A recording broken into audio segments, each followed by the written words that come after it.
भावांनो बहिणींनो, तुम्हा सर्वांना माझा नमस्कार आहे। तर मी आज शेवग्याच्या शेंगा बनवणार आहे। तर मी बाजारामधून हे बघा, हे शेंगा घेऊन आलेले आहेत। एकदम फ्रेश शेंगा आहेत ह्या। तर अशाच आणायच्या, म्हणजे थोडंसं जाड, म्हणजे आपल्याला खायला पण चव लागेल। तर तुम्ही पण अशाच घेऊन या शेंगा बाजारामधून। तर शरीरासाठी पण हे खूप छान असतात। तर जे साहित्य लागणार आहे हे तुम्हाला मी दाखवते। तर इथं शेंगदाणे घेतलेले आहेत मी, हे लसूण घेतलेला आहे, ही कोथिंबीर घेतली मी, एक मध्यम आकाराचा कांदा घेतलेला आहे, मध्यम आकाराचा एक टोमॅटो घेतलेला आहे। तर आता कोथिंबीर लसूण ह्याचं वाटण करून घेणार आहे आणि शेंगदाणे भाजून घ्यायचे आहेत आणि ह्याचं पण वाटण बनवून घ्यायचं आहे। कसं बनवायचं तुम्हाला मी हे दाखवते। आता हे साफ करून घेते। तर मी तर गॅस चालू केले, पाणी ठेवलेले आहे मी। तर आता आपल्याला हे शेंगा घालायचे आहेत आणि वरी झाकण ठेवून घ्यायचं आहे। तर मी इथं झाकण उघडते। आता ह्या शेंगा उकडल्यात काय बघते मी।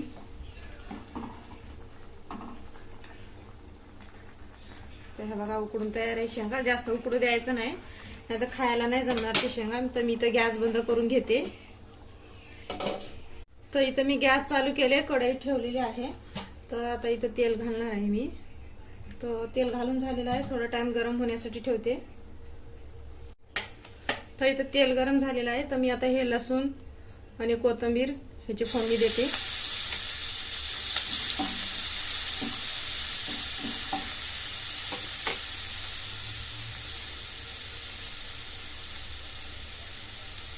आणि हा बारीक चिरलेला कांदा आहे, तर हे घालते।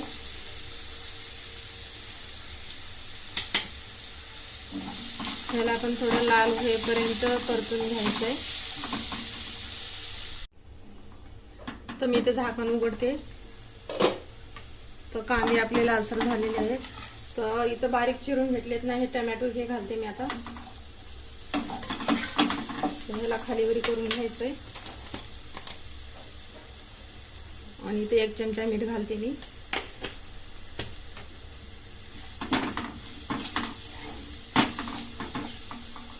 आणि थोडं टाइम झाकण ठेवून घेते मी। ते टोमॅटो आहेत ना, तर मऊ पडतील आपले। झाकण उघडते। तर टोमॅटो छान असे मऊ झालेले आहेत। तर आता इथे मी लाल तिखट घालते। तर हे 2 चमचे घालणार आहे।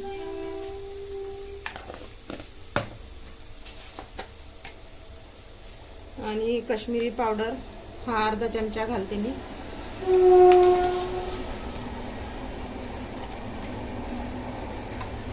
आणि थोडीशी हळद आणि ह्याला खालीवरी करून घ्यायचं आहे। तर हे बघा असं। आणि जे शेंगदाण्याचं वाटण केलेलं आहे हे पण टाकते मी आता।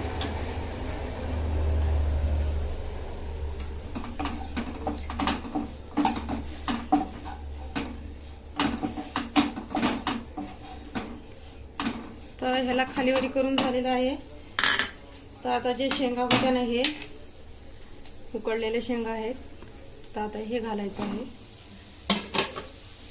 आणि ह्याला आपण मसाला लागेपर्यंत खालीवरी करून घ्यायचंय। तर इथं खालीवरी करून घेतले मी सर्व मसाला शेंगाला लागेपर्यंत। तर इथं अर्धा ग्लासाला पण मी कमीच पाणी घालते।